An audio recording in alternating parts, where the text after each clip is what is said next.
at the designated ports of Benghazi or Tripoli.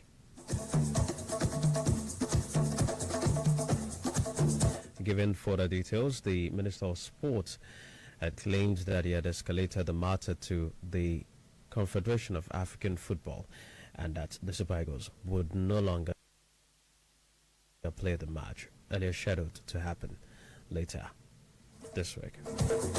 And now to Ogun State. The Secretary to the Ogun State Government, Talabi Olatokunbo, has denied any involvement in the arrest of the All Progressives Congress youth leader for Ijebu-Ode local government and member of the National Union of Road Transport Workers. Similarly to dispersed bystanders during the arrest, reacting to allegations that he ordered the arrest, Talabi called on security agencies to ensure a transparent investigation and clarify the incident, stressing that he had no connection to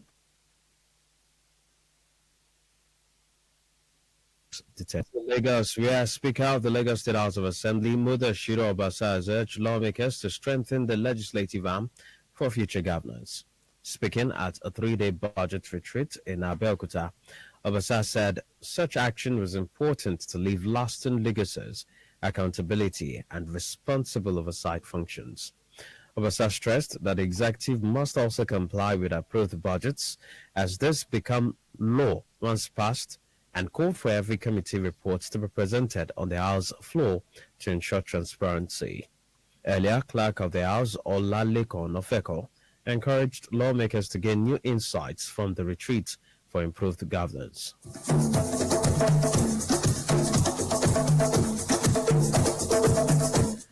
And now the Lagos State Emergency Management Agency has confirmed that there was no casualty in the building collapse earlier today on Amoso Street, Bale bus stop, Orilegonu. A viral clip showed the building caving as residents thereby scampered for safety.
State government's move to ban single-use plastic that it could result in job losses and the Commissioner for Environment.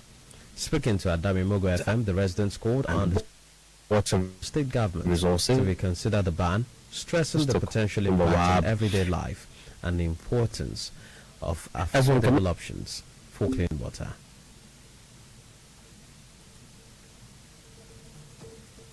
Concerning the pure water and bottled water ban, to me, it doesn't make any sense at all. Because, number one, it causes loss of job. Going to take a lot of people out of business, youths that have been thriving will not be able to cater for themselves. We have been crying that the price has gone up from ordinary 5 naira to 2 for 15 naira. If some places 1 for 15 naira, now you want to block it to drink bottled water. Me that I have not even eaten good food, I will go and buy bottled water. No. The government need to reconsider and put the people first. Please, if they are going to ban pure water, let them ban sweets, let them ban chewing gum, let them ban biscuits. Everything that has line on it, let them ban it. Recall that the Commissioner for Environment and Water Resources, Tokumbo Wahab, during a stakeholders workshop, recently announced plans to ban single-use plastics and sachet water by January 2025. Wahab added that the decision is part of a broader environmental effort to address the significant plastic waste problem in Lagos State. And now the executive chairman of Ifako Jaye, Usman Akobe Hamzat, says the council will continue to use sports to promote unity and administration from the area. To prioritize Speaking at the novelty match to start the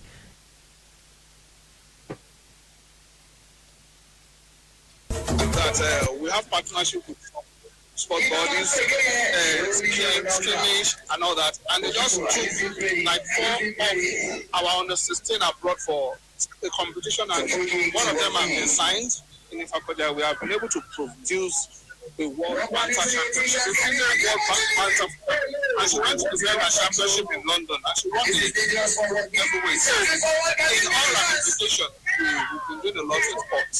In all ramifications. Heading the initiative, Chairman of the Sports Commission in the Council, Shakiru Bababumi, and Chairman of the All Progressives Congress, Banjo Moli, emphasized the role of sports as a source of community cohesion and youth empowerment. And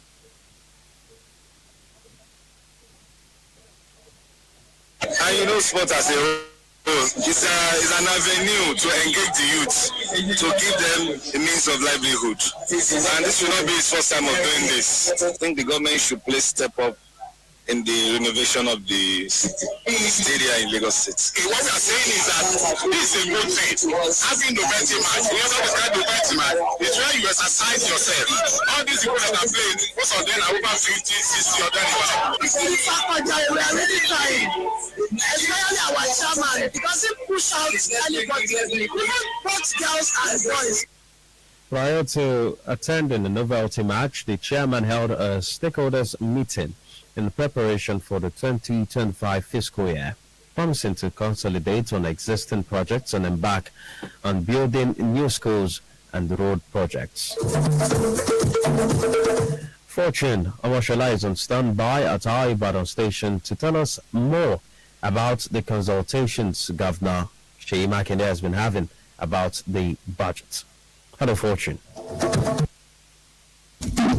Thank you very much, Sam Olugbemini. Good afternoon, and thanks for joining us on the network broadcast of Southwest today from our studios here in Ibadan, 105.1 FM.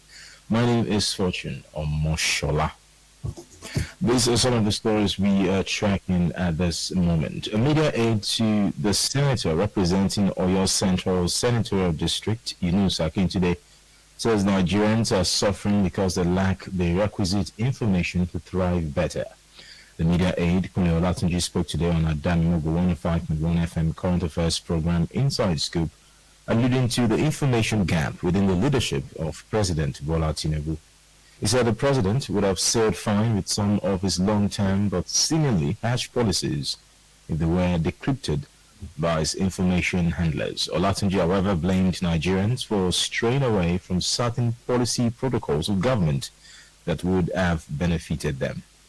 Well, ask Nigerians, do they know the process of attacking this book? They don't know. Let us go back to the field. And this is our enterprise system. Majority of business systems are not registered with CAC. And they can't access these loans. They can't access these facilities.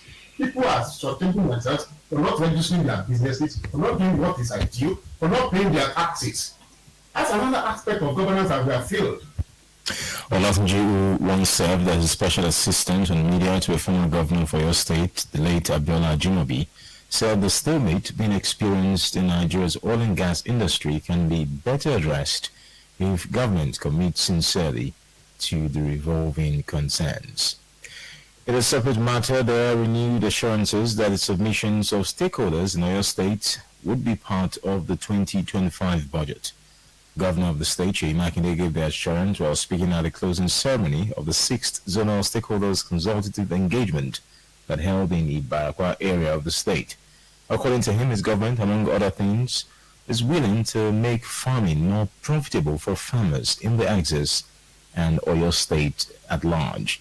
Governor Makinde was represented by Commissioner for Local Government and Chieftaincy Matters, Adamimogo, at that stakeholders briefing. In another development, a fresh collaboration is hovering across the Oyo horizon to uplift the standard of education in the state. The son of the Otunlubadan of Ibadan land, Mr. Shola Ladoja, is reportedly working hands in gloves with the Oyo State government to provide necessary infrastructure and teaching aids in select schools. According to media reports, Ladoja's son, in the stride of this effort, kicked off the renovation of some blocks of classrooms at the Progressives Day School, Aladori, in Ibadan Southwest local government area over the weekend. According to him, the decision was born out of his passion for the education sector. Shola Ladoja maintained further that the development of the education sector should not be left in the hands of government alone. In the meantime, about 50 widows in Ibadan have benefited from the Hardship Relief Fund, courtesy of seasoned preacher and planter of Christ Apostolic Church, Adamimogo, Grace of Mercy Prayer Mountain, Prophet Sam Ulualo. The gesture by the prophet is meant to provide succor to widows selected by the radio station in the face of economic hardship suffered by millions of Nigerians. Addressing the beneficiaries, the general manager of the station, Adamimogo 105.1 FM, Mr. Joshua Adebite, said the relief package was a signature of the prophet's compassionate stance to humanity. The beneficiaries were full of gratitude and prayers for the renowned prophet. Láti contribute sí nǹkan tó ń ṣe lórí rédíò mi tẹ̀ mọ́ pé bóyá wọ́n fẹ́ fún wọn lówó àbí wọ́n fún wọn lówó. Ohun tẹ́lẹ̀ kọ́ fẹ́ sọ. Adamimogo bàbá ògo náà wà rèé. Adógo mọ́ mi bàbá ògo náà wà rèé. Láàárín ọ̀pọ̀ ènìyàn jẹ́ kógo mi yọ. Láàárín ọ̀pọ̀ ènìyàn jẹ́ kógo mi yọ. Orí bàbá náà ni. Bí mo ṣe láìkì bàbá, pẹ̀lú mo ṣe láìkì àwọn náà ló ní orin yẹn. Èmi náà wá yí padà pé ògo yẹn ti yọ o, ògo yẹn ò ní wọ̀kùn láéláé. Àtúkọ̀ máa tẹ̀síwájú sí ni. A dúpẹ́ lọ́wọ́ bàbá wa Olúwalọ fún ìrànlọ́wọ́ tí wọ́n ṣe fún wa, wọ́n mọ̀ tẹ̀síwájú. Iléeṣẹ́ Adamimogo kò ní bàjẹ́ o, ẹ mọ̀ lọ sókè o. The relief fund selection is expected to continue subsequently on some Adamimogo 105.1 FM flagship programs. So stay tuned. You can be the next beneficiary. In a separate development, residents of Alabata community in Akinyele local government area for your state can now sign with relief after potable water was restored to the community after decades of absence. The new water source was courtesy of a donated multi-million solar-powered water station in that community. Speaking on behalf of the sponsor of the project, Mr. Samuel Adeoti said the unpleasant experience of water